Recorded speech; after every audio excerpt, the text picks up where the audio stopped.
Hello, everyone. Okay, so we're not in the practice room. How are you? Good. I'm glad I cleaned up my kitchen really quickly. You can't see in the sink, which is nice. Oh, this is the former boiler room, and for our it looks nice, but I know. it's all smoke and mirrors, I basically. know. You can't see when we propped up our laptops on board games and Right, exactly. So we'll give it like 2 more minutes and then get talking, make sure because people are joining. But thank you so much for doing this. I'm psyched. I I love am the book. too. I know. Yeah. I am too because I read Beantown Girls and I meant to tell you I loved it. Oh, Because thank you. my grandpa worked for the Red Cross. Oh, amazing. Oh, And that's awesome. so it really resonated. And then I haven't read The Secret Stealers yet, but Oh, no pressure. You got a launch month coming up. So are you I doing any in-person events or mostly virtual? am. Yeah, I'm really excited. Just starting to kind of get them on the schedule and Awesome. more for later in the summer, Yeah, August, and then some in September. But I can't wait. I know. It's been so long, and So great. yeah, So great.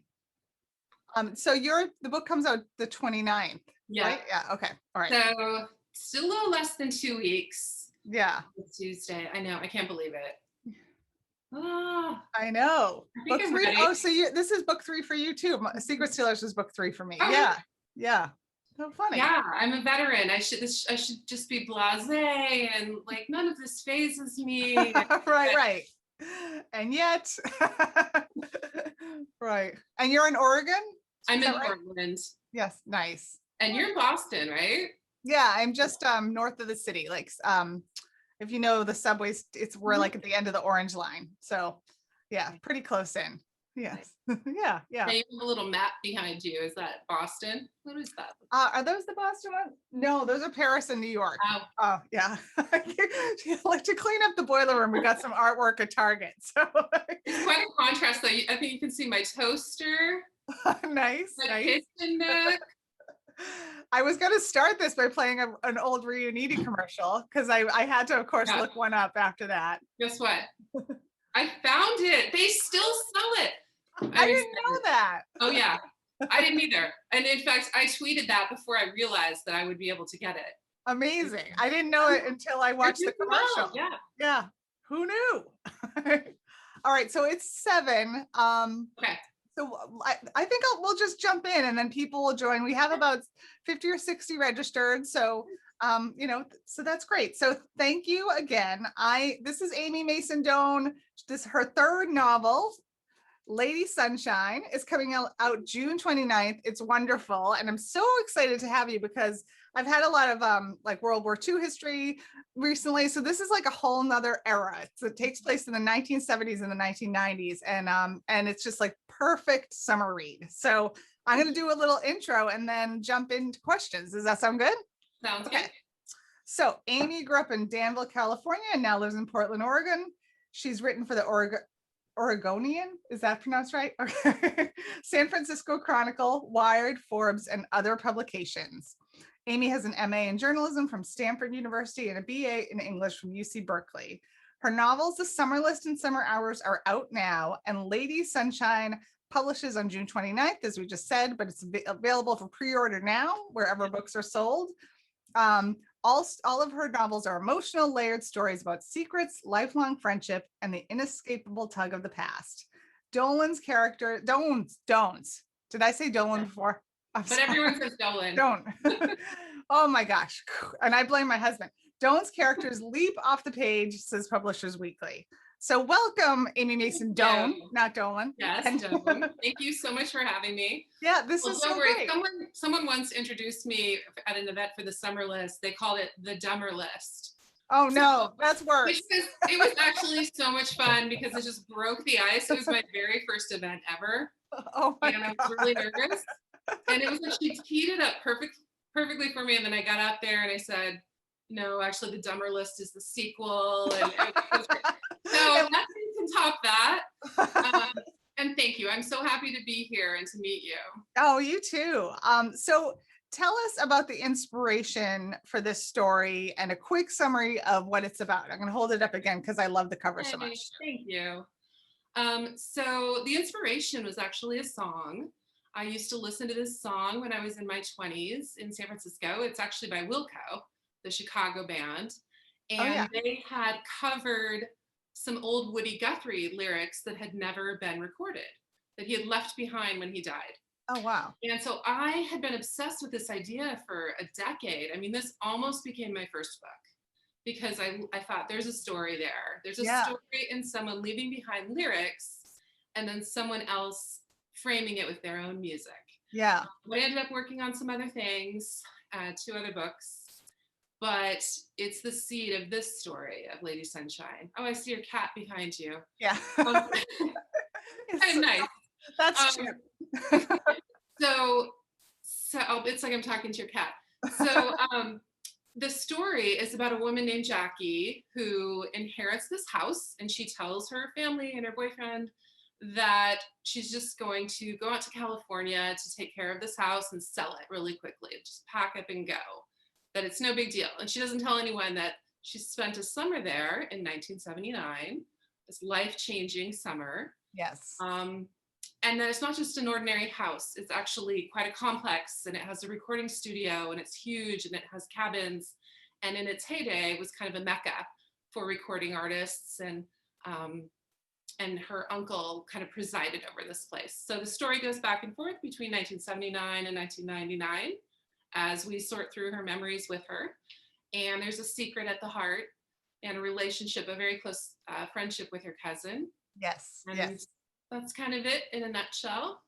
Excellent. Yeah. And it was so great. And so you talked about how it was, it was called the Sandcastle, the estate, right? And it's this sprawling compound, really. Yeah. And so I love when settings are so strong, they feel like another character in the story. And so how did you come up with that amazing setting? Tell me about that. Thank you, because that's really important to me. And I'm from California, so the setting in far northern California in Humboldt County is like a character in the book. It's on the beach, but it's kind of a more rocky and isolated part of the state. So I kind of had the idea of the record plant, which was the Fleetwood Mac studio, but it's very different. That was more urban. Okay. I'm gonna put that in a rural setting and just made it my own and just pictured this house that was the central house and the spire, like the uncle has made a spire out of seashells onto the chimney because he's quite a character. He's very interested in medieval lore and kings and queens and things. And then these cabins and waterfalls. I really just imagined a place where I would want to go. I wish it existed. I've had a few readers ask me just from reading galleys if it's a real place. Alas, no, but I wish it was. Did you map it out visually anywhere?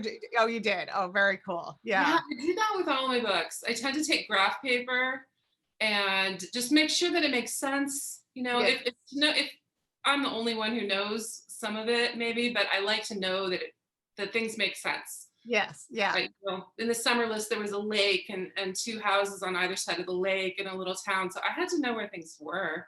Yeah. Yeah. That was a big part of it. I still have those little graph paper drawings. Well, it was.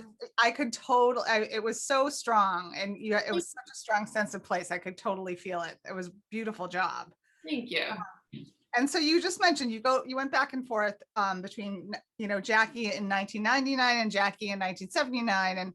And was that something you planned from the beginning? And how did you write that? Did you write like everything that took place in 1979 first and then 1999, or kind of toggle back and forth? I had more of the 1979 story worked out. Okay. Because what happens in 1999 follows from those secrets and those relationships and a cousin who's gone missing, Jackie's very good friend, Willa. Yep. So that was definitely more fleshed out, but I did go back and forth and kind of pivot, and I mean, you understand this, like figuring out where to break is crucial because you want to just tease the story out, but you don't want to lose anyone. And I think my editor always says, each storyline has to be equally compelling. When you have this kind of a braided narrative. And so they both have to have their own arcs and rounded characters and tension on their own. So it's a lot of experimentation. Yes. Yeah. Do you find it difficult, or does it come pretty easily to go back and forth Oh, like that? Because it seems very hard to me. annoying. No, it's really hard. I mean, it that doesn't mean it doesn't have moments of great joy, but when you have a story in your head that you love so much, you just want it to be perfect. And Yes. I Yeah. think Anne Patchett has an essay about this. She calls it killing the butterfly. You know, Oh, yeah. I think I read have that. you read that? Totally true. It's like you have this perfect butterfly, and then when you go to type it out and put it on the page, inevitably, certainly in the first drafts, the first 20 drafts, is not going to be great. So Right. you're Right. just squashing the butterfly right on your keyboard. And that's hard, Yes, when it you're is. with the characters. I But always, yeah, I always say like the hardest, like longest distance is like between my head and the page, and like getting right. it. Yeah, and it's never what you want it to be at first. So yeah, I completely. Yeah. So speaking of Willa and Jackie, that relationship felt really authentic to me. And I think you captured that age, age of 17, which is like you're not quite an adult, but you feel like you kind of are. And how did you develop those characters in that friendship? Yeah. Well, Jackie, she's so different from me, certainly from what I was like at 17.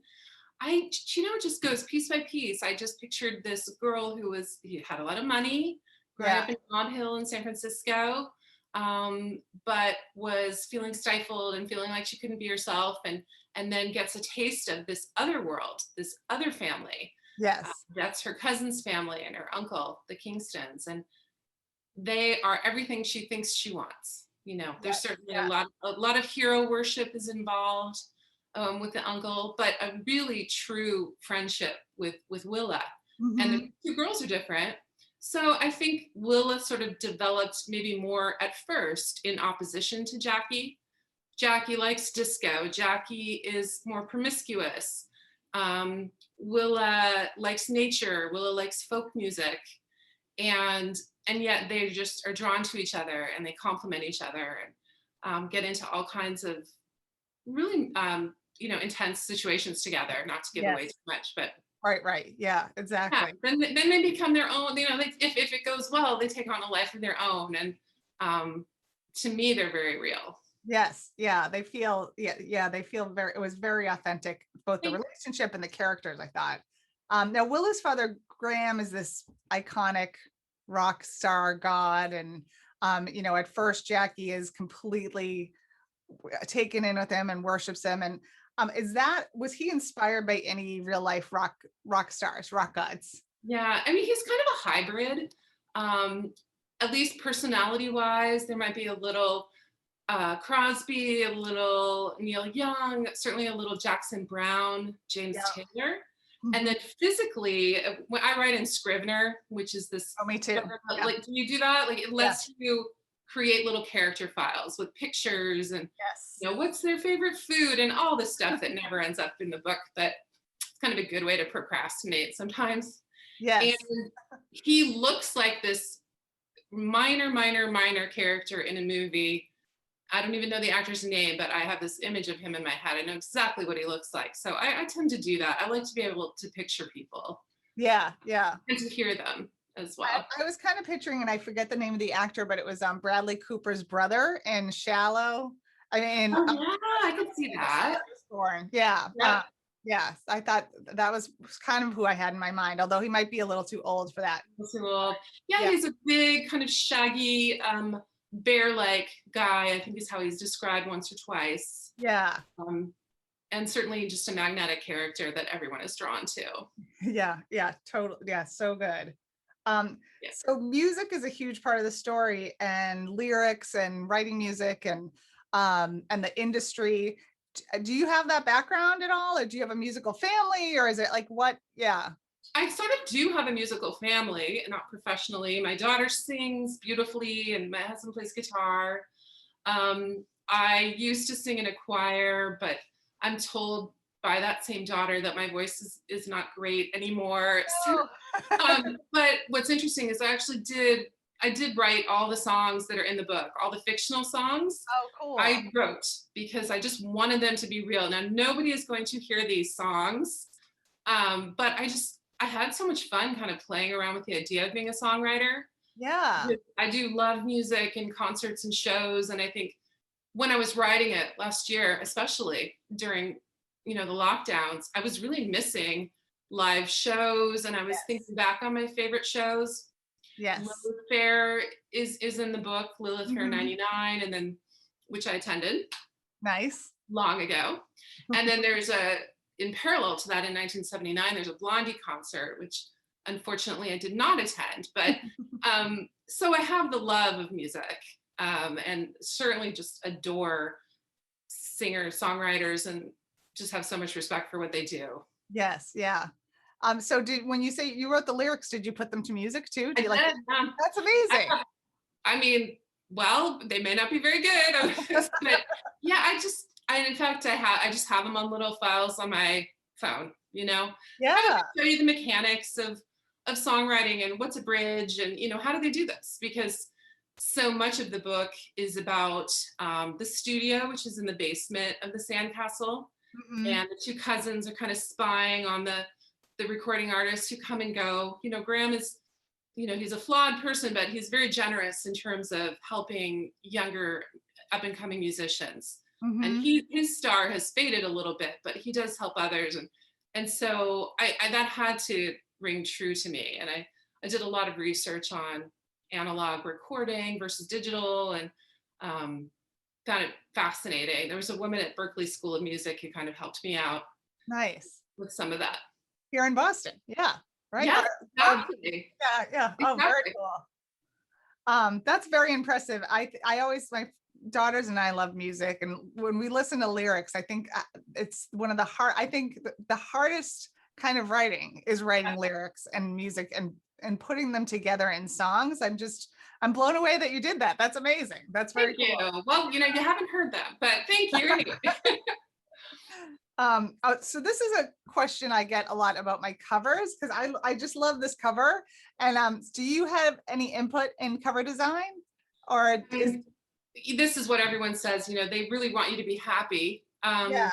And I love this cover. Mary Luna and Gigi Lau at Graydon House, HarperCollins designed it, and it's perfect for the story. It's not the first cover that we had, and it's not the first title that we had. The original title of the book for a long time was Good Day Sunshine. Oh. And so I had thought of that for so long as the title, and they both really do fit into the story. I do. But now it's been Lady Sunshine for about a year, and I can't think of it as anything else. And I just think it kind of captures that dreamy vibe really beautifully, and the intensity. Yeah. Yeah, that summer vibe and California coast, and that whole feeling. And the nature aspect of it too. So we talked a little bit about this, but so, in the writing world, they talk about plotters versus pantsers, and people who plot the whole book out, and people who write by the seat of their pants. And what is your process like? What is your writing process like? You said you're a scrivener, so. I just like I pivot between past and present, I pivot between those two styles. I think you have to have both. I like to know where I'm going. So even if it changes, I like to have an ending in mind, because my books do tend to revolve around secrets. I need to know what that secret is and why people are keeping it.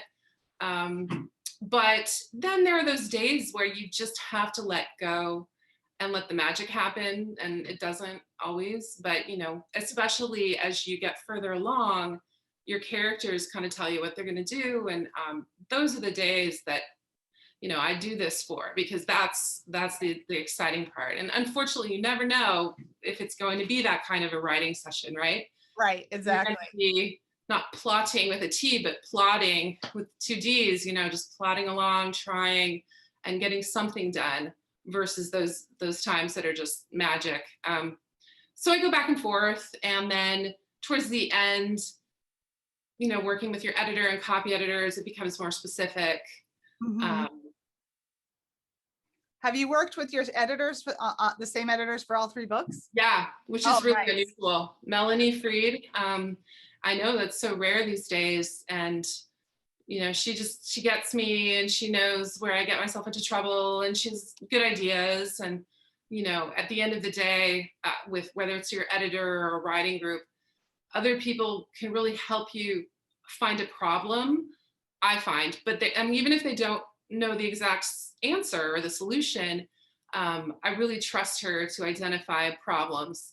Mm-hmm. So yeah, it's hard to believe we're working on a fourth now, that I'm just starting. Oh, that's great. And does she work with you on the fourth from the very beginning, like from like Mhm. brainstorming, or not really? Yeah, I mean, she'll know the synopsis, and she's read, like with the fourth book, which I'm working on now, which should probably come out in 2023. You know, Mm-hmm. she knows the story, and she's read the first bit of it. But then there has to be that time where you are off on your own, and you know, you second guess everything so much yourself. I tend to hide away from other people, like, you know, a little squirrel with my manuscript, and I don't let anyone look at it, because, you know, you just have to get it down, Yeah, same. right, and then fix it, because I'm so good at supplying the doubts myself.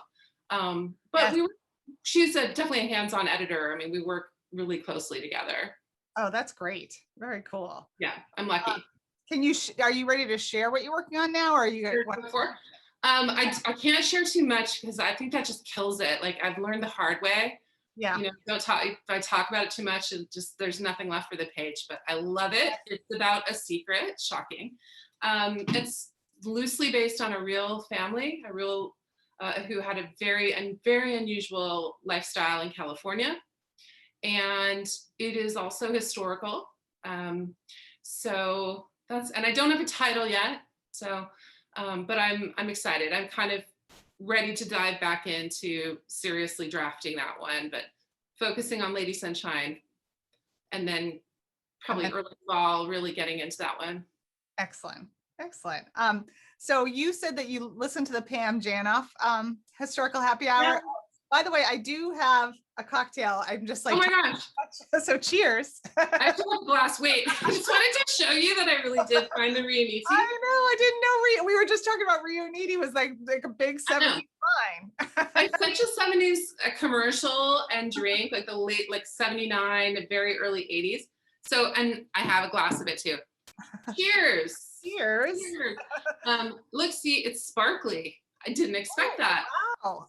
But it's quite good, actually. Oh, good. Cheers. So sweet. You listened to Pam's, and you said that you loved Pam Janoff's Judy Blume story. Yes. I did too. That's so amazing. And you said you have your own, so I really want to hear the Judy Blume story. Oh yeah. So Pam's story, just real quickly, was that she had written Judy Blume a letter, and then 20 years to the day after she wrote her the email, she had a book event at, I think, Books and Books Key West, and stayed at her house, and like, but it's so magical. So she's just influenced so many people. My story is about 8 years ago. My book group that I was in did a Margaret and Margaritas night. I had not written fiction since graduate school. I was a journalist. I was working as a freelancer here in Portland. I had always wanted to write a book, but I was terrified of trying it.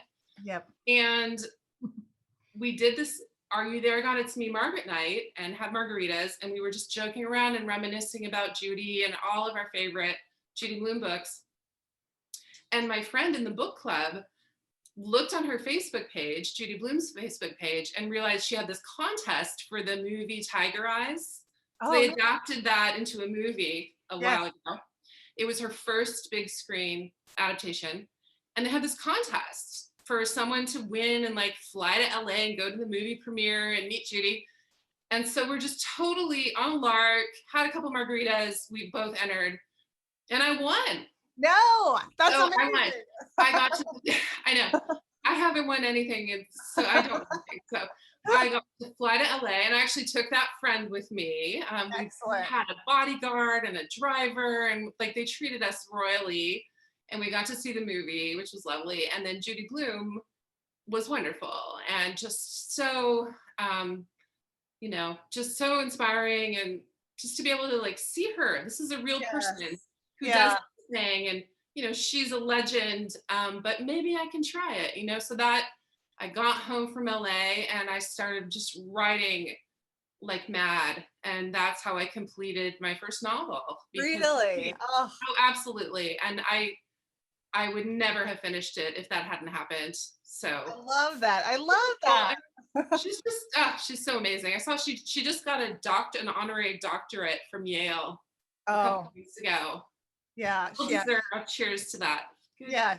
Cheers to Cheers, baby. Judy. I Yeah. know, because she's like, I think for so many young, so many women, she's like, reading her books was such a big part of my adolescence and Yeah. like my love of reading and writing. I mean, her, and I would say Madeline L'Engle is another one. It's just, yeah. So that's amazing when you meet someone like that in real life. And yeah, and I'm so glad that it inspired you, because here you are now, which is I know. awesome. And Yeah.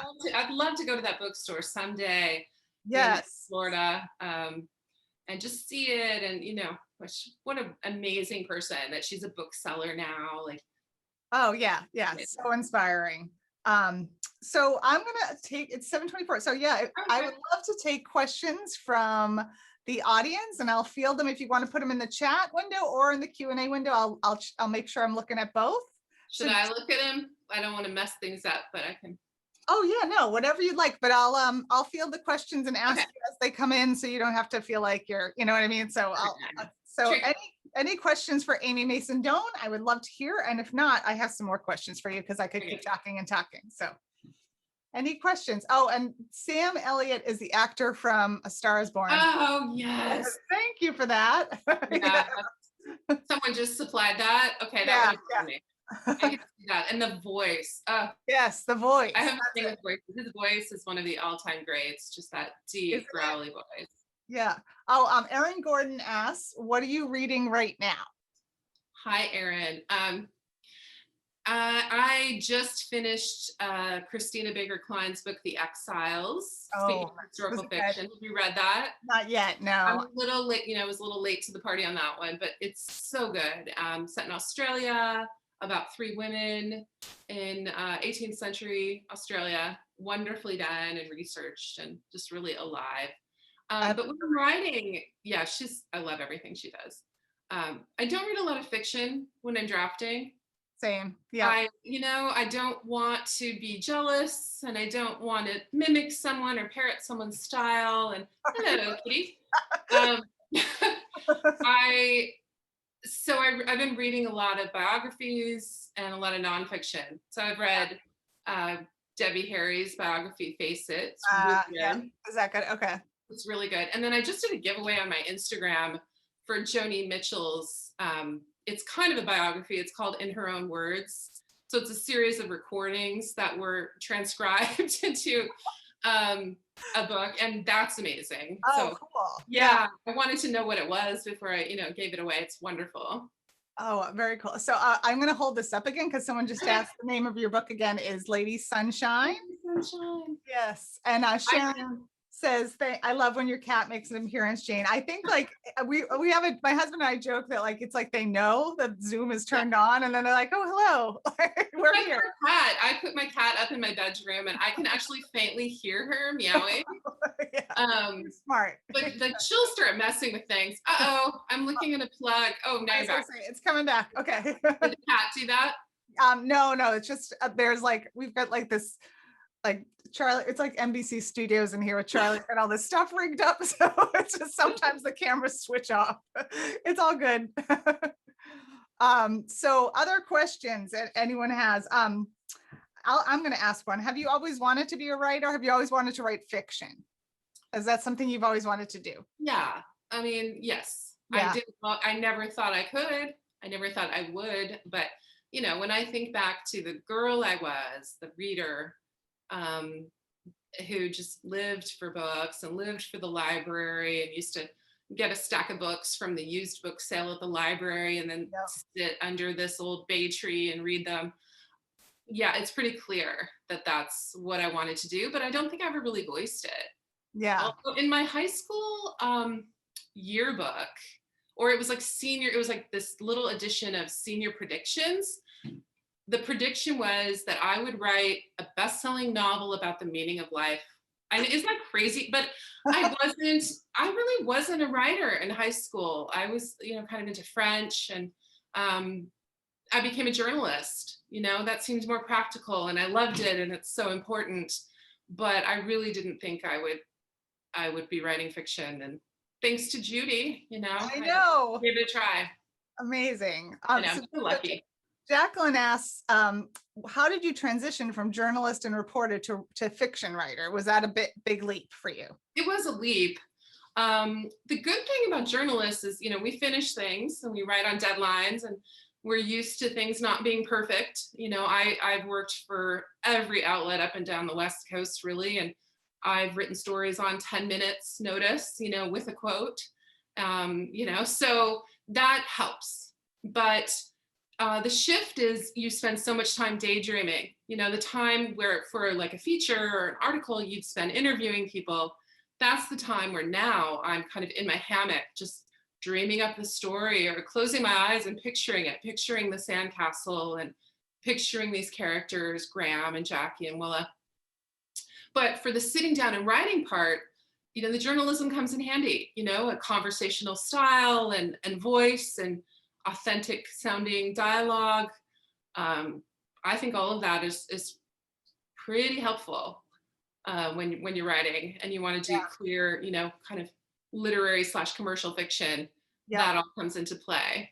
I totally agree. I was freelancing for many years before I started to write. I've always wanted to write fiction. I've always dabbled, but when I decided to finally take it seriously, and I think especially like being able to hit deadlines is really important. Things like that, And doing the research just on the business. I think that helped me, but anyone can do that.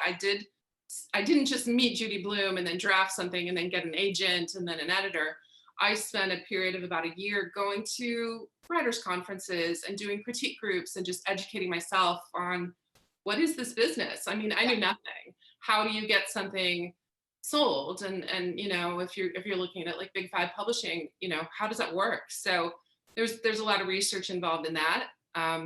Totally. Yeah. Yeah. It's a daunting when you first get into the whole process is very daunting. And it's nice to kind of network and kind of talk to people and figure it out. That really helps. Yeah, it is. And we have a great thriving writing community in Portland, but sometimes it feels pretty far from New York. And so that's why this year has been great, just to be able to do events with people all over Boston and New York and stuff with virtual events. Yes, that is. I know that's a silver lining. Yeah, for sure. So Jacqueline also asks, one young girl has recently shared her excitement over being turned down over 70 times. I'm guessing you mean query letters and rejections. Right. Did you experience this as well? I certainly experienced it. Oh, yeah. It's hard. It really is hard. I did Query Tracker, which is this website where you can keep track of everyone who's received the manuscript and whether they responded at all. I mean, sometimes even worse than the rejection is just the stony silence, the indifference. Yes. The difference of this industry. And that doesn't change. It always, it's hard. You're always kind of fighting to get that story out there because it may be the most important story in the world to you, but there are a lot of amazing stories out there.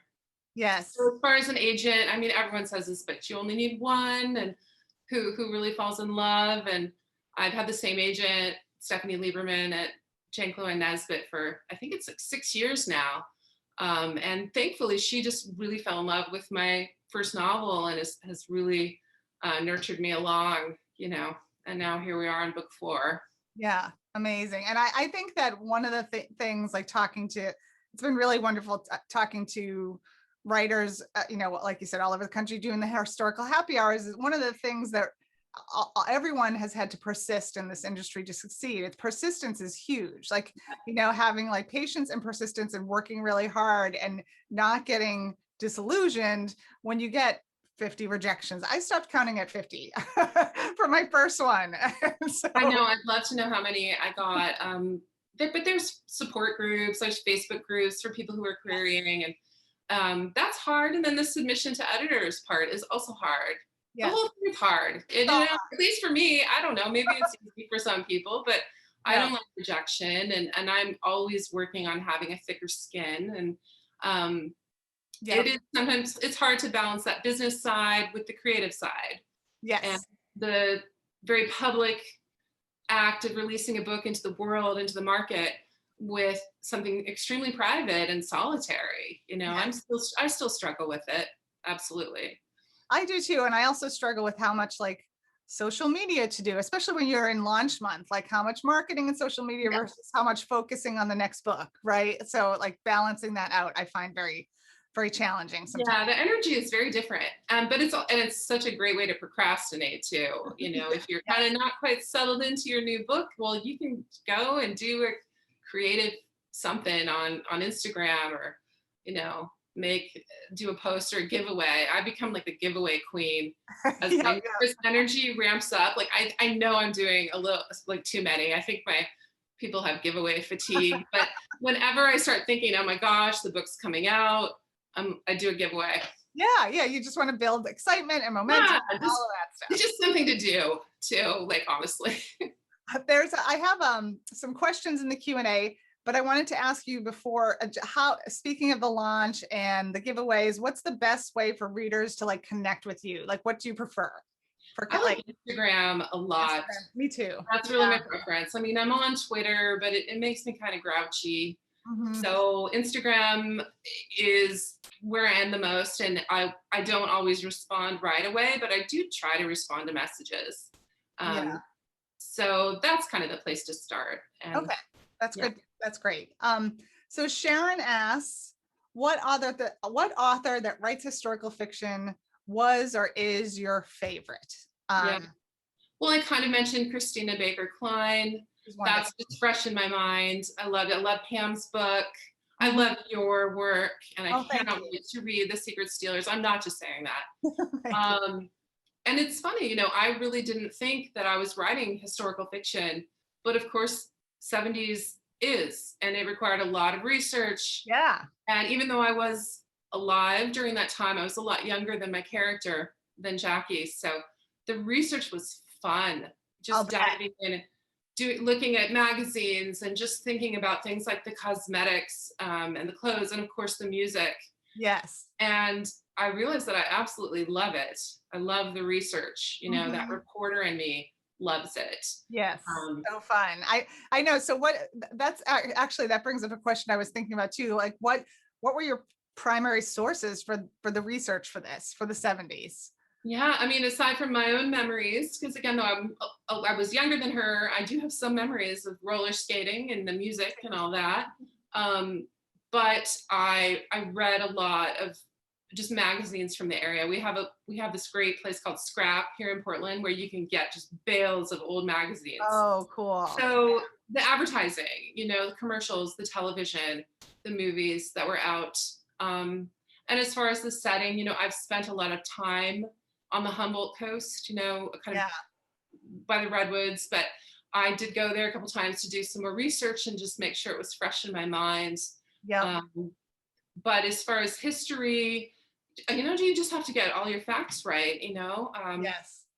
Skylab falling is kind of overshadowing, is a shadow over the book, and had to make sure I had those dates right, and when did people know what, Yes. And so these were things that I had fuzzy memories of being like a little kid. But it was really fun to flesh them out and see what was really going on and compare that to my little childhood memories at the time. Right. Very cool. Very cool. Patty asks, what was your favorite book growing up other than Judy Blume books? Did you have a favorite? Growing up, I was obsessed with the Shoes books by Noel Stratfield. Those books changed my life. And I think I read Ballet Shoes first and then Dancing Shoes. So they're the books, a lot of people know this, that were mentioned in You've Got Mail when the bookstore owner, like, he knows all about them, but the guy at the big chain bookstore doesn't know about them. So they're British. And Ballet Shoes, in Ballet Shoes, the girls in the story act on stage, and they act in A Midsummer Night's Dream. And that book made me curious about Shakespeare. So after I read it, I convinced my grandparents to take me to the Shakespeare Festival here in Oregon, even though we lived in California at the time. And like that book changed my whole life, honestly. Like no exaggeration. So I got into Shakespeare, which probably was the reason I was an English major, which is the reason I was a journalist, an author. And it's just a great story too, of course. Sisters on the stage. So that's always my number one. Yeah, there's something about that age where like when you fall in love with the book, you fall in love so hard. You know, I feel like that my daughter's 14 now, and there's certain books that she's just like completely like has read 3 times, you know. So like, yeah, it's so great. I love that. Yeah, for me it was and I've mentioned this on other webinars, but it was Madeleine L'Engle's A Wrinkle in Time. That's up there too for me. Yeah. And A Wind in the Door. Yes, that and Susan Cooper's The Dark is Rising. I love that one too. That's one we don't hear as much about. And then I read a lot of Ursula K. Le Guin for the Earthsea Chronicles. So I kind of got into a fantasy period when I was a little bit like in middle school. She lived here in Portland. Oh, I didn't realize that. Oh wow. So and I reread books all the time. And I'm not ashamed to say it, you know, I'll reread my favorites and I still have them. Yes, I know. I especially the class, like I still love Pride and Prejudice so much. So like my daughter and I listen to it on Audible, like, and it's like you just see a different aspect of it every time, you know. It's really, I love sharing these books with my daughter too. And now she finds things, she's old enough now that she's 15, so she'll share things with me that she discovers. And I mean, I love that she's a reader. I would love her no matter what, but it's so exciting to just share that with her. Yeah, it's funny. My younger daughter, my older daughter is 18. My younger daughter is going to be 15 July 5th, and she's a huge reader too. So it's fun to talk books and writing and all that stuff. So fun. Yeah. Kathleen Carter asked, your connection to Judy Blume is so amazing, and your books have been compared to hers. What has that been like for you? That's so cool. Yeah, that's a nice question. Thank you, Kathleen. That is thrilling. I mean, that's such a dream. That doesn't seem real that I would get a review and someone would say that. And I think that's such a high compliment. Her books, you know, they're accessible, but it takes such hard work to get to that point of the smooth, clean writing, and her characters, which just feel so real right away, and I strive for that. So that's hugely flattering, and thank you again, Judy. I think that with the Willa and Jackie relationship, like I said, you capture that kind of that like Judy Blume feeling of like the when you have that best friend that you like lean on, and also like that kind of coming of age where you kind of don't know where you're at in life or where you're going and all of that. Have you thought all of my books have that like coming of age at the heart, and that's something I just find endlessly fascinating, you know. Now if you were to cast in the movie, who would Jackie and Willa? Oh gosh, let me think about that. Who would be Willa? Okay, see, nobody will know the person that I think of as Willa. It's Emmanuelle Béart, who's this French actress from a while back. So I know that one.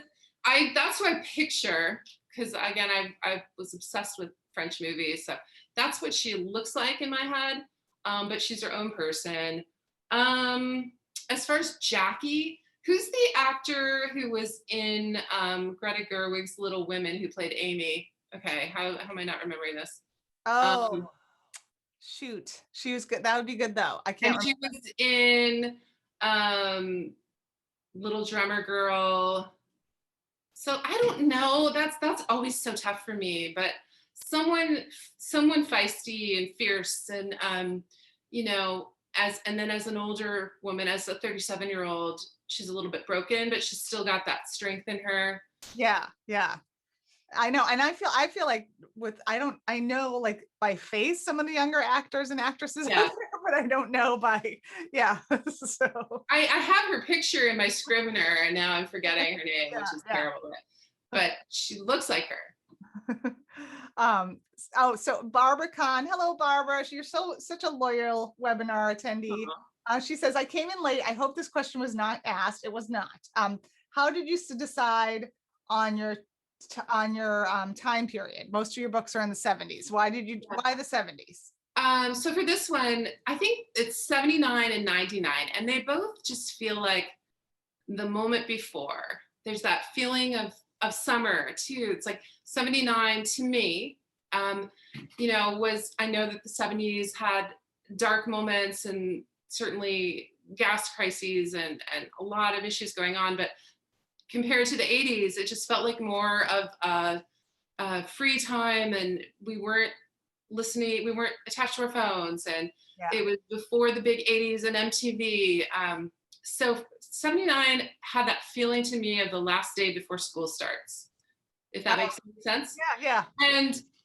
And then 99, same thing, really. I mean, I was a reporter covering the Y2K crisis, so I remember how freaked out we all were about the year 2000 bug. Do you remember that? I mean, it's a big deal.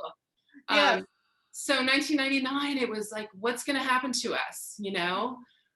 And I think that those both just felt like rich time periods. And 20 years felt like a natural break. Enough time has passed, but obviously Jackie has not dealt with her memories and her secrets of that pivotal summer. So that's where it came from. Very cool. So Florence Pugh, Deanna says, is that's that it? And I know that. Thank you. I think it's the Rianiti is like clouding my brain, because I know that. I've seen her in everything. I saw Midsummer, Another Flower Crown, but very, very different on the cover on those movie posters. Yes, thank you. Who said that? Deanna Young. Thank you, Deanna. Florence Pugh, of course. And then the other person I would love to cast is Bree, who's the singer. I can always picture kind of Queen Latifah for her. You know, and maybe even the Queen Latifah character in Living Out Loud, if you've seen that movie. I love her in anything. She's amazing. I love Queen Latifah. All right. Oh, I'll take one. We have one more question, and then I want if you can share your Instagram with everyone, so everyone can, and also any upcoming events that people can sign up for. So, Kathleen S. again, summer also plays a central role in all of your novels. Is that intentional? And can you talk about that? Yes. I think I touched on it a little bit. It feels like that moment before, the moment before school, the moment before we have to get serious, but you know, it's also just a period of great change personally. Like to me, it always felt like people were different after summer. And my birthday is August 31st. So I think that's part of it. I never realized that before, but I think it just feels like this beautiful, bittersweet time to me. Yes. This time with like a golden light on it. It's freedom, it's change, and all of those feel like very rich backdrops for a story. So they were part of my stories long before I realized there was a whole market for summery books. I just love that time in the year. Yes, I think this year, especially because of everything, I feel like the whole world needs like a really good summer. You know, like we're ready. We've earned it. We totally earned it. So I'm going to hold up your book again. Thank you, Amy Mason Doan. I'm sorry about like pronunciation. This is Lady Sunshine. And how can people get in touch with you on Instagram? What's your handle? It's Amy Mason Doan, just like the name on the book right there. And I'm there a lot, especially now. And I'm doing some music countdowns and giveaways and lots of fun stuff. So that's definitely a great place to reach me. And then as far as events, doing a lot. I'm doing some stuff with Broadway books. I'm doing an event with Julie Clark, who's a good friend and author, and Allison Winscotch. And I know her. Awesome. So, and that's all on my Instagram, all the events that are coming up. Excellent. And this will be recorded, and it will also be turned into a podcast. So I will share these on your launch day. But thank you so much. Thank you, Jane. It was really fun. Cheers again. Yes, cheers. Reuniting. Bye, guys. Thank you. Thank you.